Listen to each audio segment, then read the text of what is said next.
देखिए, एक बहुत बड़ा शब्द है, मैं कर सकता हूँ, ठीक है? ये इंडिकेट क्या करता है? आपके सेल्फ कॉन्फिडेंस को। तो हर सफलता की जो शुरुआत होती है, ये आपके सेल्फ कॉन्फिडेंस यानी कि मैं कर सकता हूँ से होती है।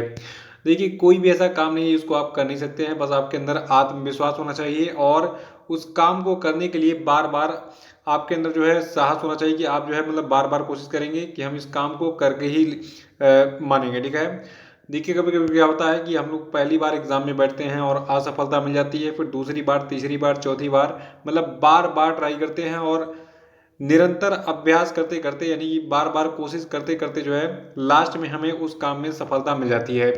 और बहुत लोग ऐसे होते हैं उनको एक ही बार में सफलता मिल जाती है, उसमें कारण क्या होता है?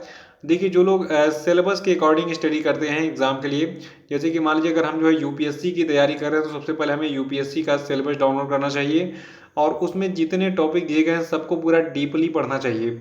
अगर आपने ये काम कर लिया तो आपको पहली बार में सफलता मिल जाएगी, ठीक है? इसके अलावा कोई और मूल मंत्र नहीं है सफलता का। तो पहले आप पूरा सिलेबस कंप्लीट कीजिए किसी भी कॉम्पिटिटिव एग्ज़ाम का, आपको सफलता निश्चित रूप से मिलेगी। तो देखिए, आज 16 मई है और आज के वीडियो में हम डिस्कस करने वाले हैं 16 मई के सभी महत्वपूर्ण करंट अफेयर पे। देखिए, आज के वीडियो के जितने भी करंट अफेयर हैं ये बहुत ही सिलेक्टिव हैं और आपको पता ही होगा कि मैं केवल वही करंट अफेयर पढ़ाता हूँ जो सिलेक्टिव होते हैं। देखिए, बहुत सारे यूट्यूब चैनल्स हैं वो पता नहीं कहाँ से एक दिन में 20-20 करंट अफेयर पढ़ा रहे हैं और उसका कोई मतलब नहीं है, ओवरडोज़ लेने की ज़रूरत नहीं है। देखिए, मेरे पास जो एक्सपीरियंस है पिछले 7-8 सालों का, तो उसके अनुसार जितने भी अब तक एग्ज़ाम हुए हैं उनमें जैसे करंट अफेयर पूछे जाते हैं, वही केवल यहाँ पे पढ़ाए जाते हैं। देखिए, बहुत सारे टीचर तो ऐसे हैं यूट्यूब पे जो स्टूडेंट थे पहले और बाद में टीचर बन गए और उनको यहाँ तक नहीं पता है कि एग्ज़ाम में आखिर पूछा क्या जाता है करंट अफेयर में, ठीक है? तो देखिए, करंट अफेयर में जितनी भी चीज़ें मतलब सेलेक्टिव होती हैं वो मैं आपको हर रोज़ जो है वीडियो में लाता हूँ, तो डेली जो है आप इस वीडियो को देखना मत भूला कीजिए। और देखिए, इस वीडियो को पूरा देखने के बाद आप इसकी पीडीएफ फाइल भी डाउनलोड कर सकते हैं, नीचे डिस्क्रिप्शन बॉक्स में आपको इस वीडियो की पीडीएफ लिंक मिल जाएगी। और अगर आप इस चैनल से नए हैं तो चैनल को भी सब्सक्राइब करके बेल आइकन प्रेस कर दीजिएगा और वीडियो को लाइक और शेयर भी कर दीजिएगा। तो देखिए, आज का पहला प्रश्न है कि हाल ही में किस राज्य की पुलिस ने लोगों को कोविड-19 रोगियों के लिए ऑक्सीजन, बेड, वेंटिलेटर और प्लाज्मा प्राप्त करने में मदद करने के लिए मिशन हौसला अभियान को शुरू किया? तो देखिए, मिशन हौसला अभियान को शुरू किया गया है उत्तराखंड राज्य की पुलिस के द्वारा, ठीक है? याद रखिएगा, मिशन हौसला अभियान को उत्तराखंड राज्य की पुलिस ने शुरू किया। किस लिए? जो कोविड-19 रोगी हैं उनके लिए ऑक्सीजन, बेड, वेंटिलेटर और प्लाज्मा प्राप्त करने में मदद करने के लिए। और उत्तराखंड की बात करें तो देखिए, उत्तराखंड के मुख्यमंत्री हैं तीरथ सिंह रावत और उत्तराखंड की राज्यपाल हैं बेबी रानी मौर्य। दूसरा प्रश्न की सिंथेटिक कैनबिनोइड्स पदार्थों पर प्रतिबंध लगाने वाला दुनिया का पहला देश कौन सा बन गया है? तो देखिए, जो आपका चीन यानी कि चाइना है, ये सिंथेटिक कैनबिनोइड्स पदार्थों पर प्रतिबंध लगाने वाला दुनिया का पहला देश बन गया है। देखिए, आपने सुना होगा ई सिगरेट के बारे में, ठीक है? तो देखिए, ई सिगरेट में कुछ लिक्विड्स वगैरह होते हैं। देखिए, ये थोड़ा सा एक नया टर्म है सिंथेटिक कैनबिनोइड्स, ठीक है? तो कैनबिनोइड्स क्या होते हैं इसको थोड़ा सा संक्षेप में जानेंगे, हमें इतना ज़्यादा नहीं जानना है। हमें विद्वान नहीं बनना है, हमें बस इतना ही जानना है कि सिंथेटिक कैडमियम एक पदार्थ होता है और इस पर चीन ने प्रतिबंध लगा दिया है और ये ऐसा करने वाला दुनिया का पहला देश बन गया है। देखिए, हम बात करते हैं सिंथेटिक कैनबिनोइड्स की। देखिए, सिंथेटिक कैनबिनोइड जो है ये अत्यधिक छलावरण वाले पदार्थ होते हैं। ये कुछ ई सिगरेट के तेल में पाए जाते हैं। ई सिगरेट के बारे में मैंने आपको बताया, ठीक है? और कुछ पत्तियों, फूलों की पंखुड़ियों आदि से बने कट तंबाकू में ये पाए जाते हैं, ठीक है? जैसे भांग वगैरह हो गया। वर्तमान में देखिए, सिंथेटिक कैनबिनोइड सबसे अधिक दुरुपयोग वाले नए मोनोसक्रिय पदार्थों में से एक बन गया है। नशाखोरी बढ़ती जा रही है, बहुत लोग गांजा भांग पी रहे हैं। बहुत लोग आजकल देखिए, गांजा भांग तो नेचुरल हो गया, जो आपका सिंथेटिक वाला है ये मैक्सिमम जो ई सिगरेट्स वगैरह होते हैं उसमें जो है यूज़ किया जाता है। तो सिंथेटिक कैनबिनोइड पदार्थों पर प्रतिबंध किसने लगा दिया है? चीन ने। और ये ऐसा करने वाला दुनिया का पहला देश बन गया है और इसीलिए प्रश्न एग्जाम के लिए इंपॉर्टेंट भी है। तीसरा प्रश्न, ये हाल ही में मलेरकोटला को किस राज्य का 23वां जिला घोषित किया गया? ये प्रश्न सभी परीक्षाओं के लिए मोस्ट इंपॉर्टेंट है, इसको थोड़ा सा अलग से कहीं नोट कर लीजिएगा। देखिए, अभी हाल ही में मलेरकोटला को जो है पंजाब का 23वां जिला बनाया गया है। यानी कि पंजाब में अब तक कुल 22 जिले थे और 23वां जिला कौन बन गया है? मलेरकोटला। देखिए, मलेरकोटला एक मुस्लिम बहुल इलाका है और इसे जो पंजाब की राज्य सरकार है, ठीक है? तो इसे पंजाब की राज्य सरकार ने पंजाब के संगरूर जिले से अलग करके बनाया है। और जो पंजाब की राज्य सरकार है, देखिए 2017 में इसने वादा किया था कि जल्द ही मलेरकोटला को एक नया जिला बनाया जाएगा। तो अब चुनाव आने वाला है पंजाब में भी 2022 में, क्योंकि 17 में चुनाव हुआ था लगभग। तो जो भी है चुनाव के बाद मतलब वादे के बाद जो है फिर वादा, वादे के बाद वादा, और उसमें से कुछ पूरा भी किया जाता है। और उसमें एक नया वादा पूरा किया गया है कि पंजाब का जो मलेरकोटला प्लेस है इसको 23वां जिला बना दिया गया है पंजाब का। देखिए पंजाब के सीएम हैं कैप्टन अमरिंदर सिंह, राज्यपाल हैं बीपी सिंह बदनौर। चौथा प्रश्न है कि अंतर्राष्ट्रीय परिवार दिवस जो है ये कब मनाता है। तो देखिए अंतर्राष्ट्रीय परिवार दिवस मनाता है 15 मई को। और 2021 के अंतर्राष्ट्रीय परिवार दिवस की थीम है परिवार और नई तकनीकी, यानी कि फैमिलीज एंड न्यू टेक्नोलॉजीज। देखिए परिवार के महत्व को बनाए रखने के लिए साल 1993 में संयुक्त राष्ट्र जनरल असेंबली ने हर साल जो है परिवार दिवस मनाए जाने की घोषणा की थी। और पांचवा प्रश्न है कि मई 2021 में प्रधानमंत्री नरेंद्र मोदी ने प्रधानमंत्री किसान सम्मान निधि योजना की कौन सी किस्त जारी की। देखिए जो पीएम किसान सम्मान निधि योजना है इसके बारे में आपको कुछ बेसिक चीज़ें बताऊंगा, इसको आपको नोट करना पड़ेगा क्योंकि यहाँ से प्रश्न एग्जाम में पूछे जाएंगे। तो सबसे पहले तो यही याद रखना है कि जो आपका ये मई महीना चल रहा है, इस मई महीने में 8वीं किस्त जारी की गई है प्रधानमंत्री किसान सम्मान निधि योजना की। देखिए जो आपका प्रधानमंत्री किसान सम्मान निधि योजना है, तो इस योजना के तहत 9.5 करोड़ किसान परिवारों के खाते में कुल 19,000 करोड़ रुपए ट्रांसफर किए गए। जो आपकी ये योजना है प्रधानमंत्री किसान सम्मान निधि योजना, ये योजना जो है जी 1 दिसंबर 2018 को लागू हुई थी। और ये योजना जो है जी उन किसानों को वित्तीय सहायता प्रदान करती है जिनके पास 2 हेक्टेयर तक की भूमि का स्वामित्व है। और देखिए भारत सरकार छोटे और सीमांत किसानों के खाते में कुल 6,000 रुपये ट्रांसफर करती है एक साल में, ठीक है। तो 6,000 रुपये को जो है टोटल 3 किस्तों में जो है दिया जाता है। और ये 3 किस्तें जो है ये कब कब दी जाती हैं इसको भी जान लीजिए।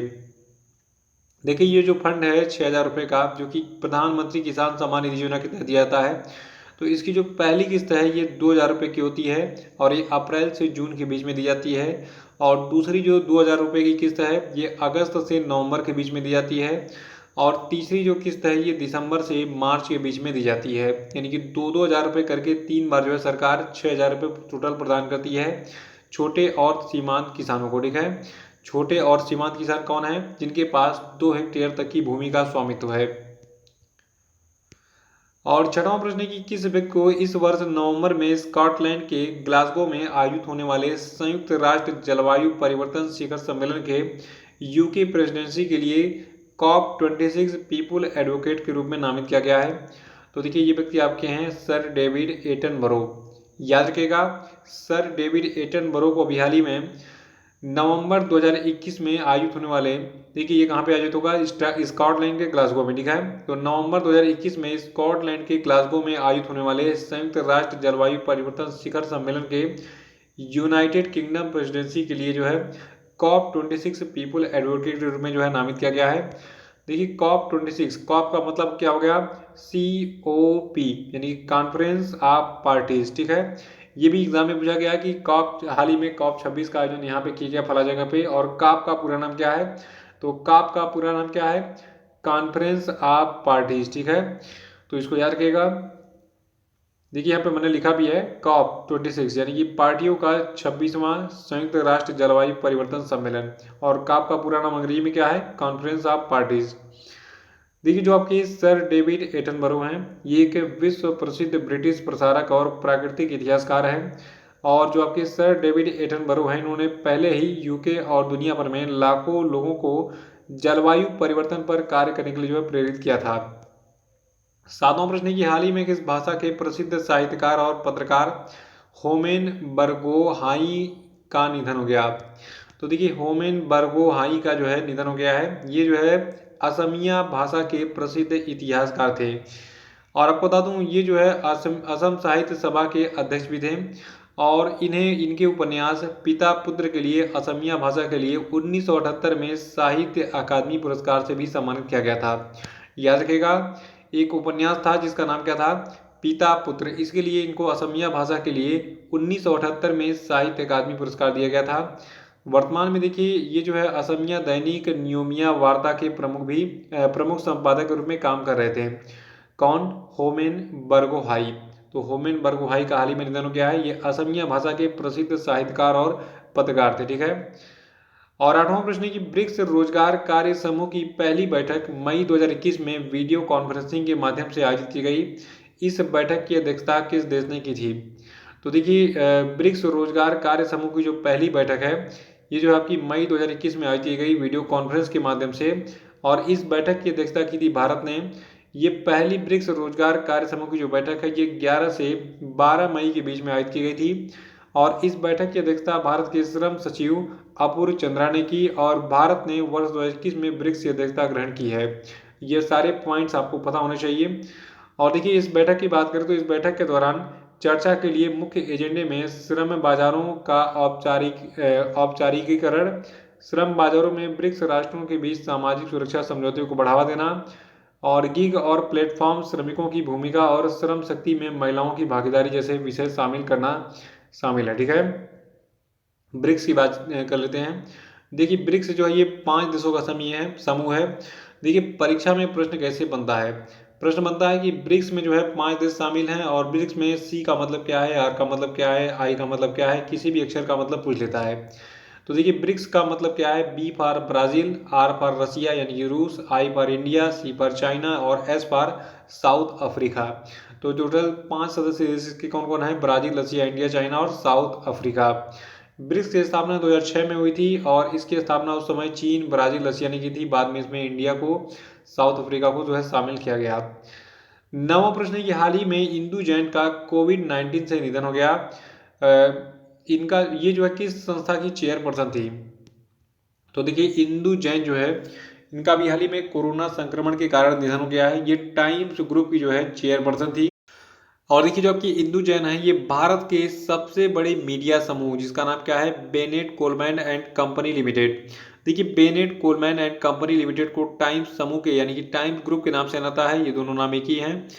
और देखिए टाइम्स समूह जो की बहुत सारी पत्रिकाएं आती हैं, बहुत सारे मतलब अन्य जो है न्यूज़पेपर्स वगैरह आते हैं। तो इनमें जो है टाइम्स ऑफ इंडिया न्यूज़पेपर और अन्य बड़े समाचार पत्र शामिल हैं। ठीक है, तो ये जो है टाइम्स समूह यानी टाइम्स ग्रुप की चेयरपर्सन थी। देखिए टाइम्स समूह को जो है Bennett Coleman and company limited के नाम से जाता है, इसको याद रखिएगा। तो याद रखिएगा कि इंदु जैन जो कि जिनका भी हाल ही में कोरोना संक्रमण के कारण निधन हो गया है, ये जो है टाइम्स ग्रुप की चेयरपर्सन थी।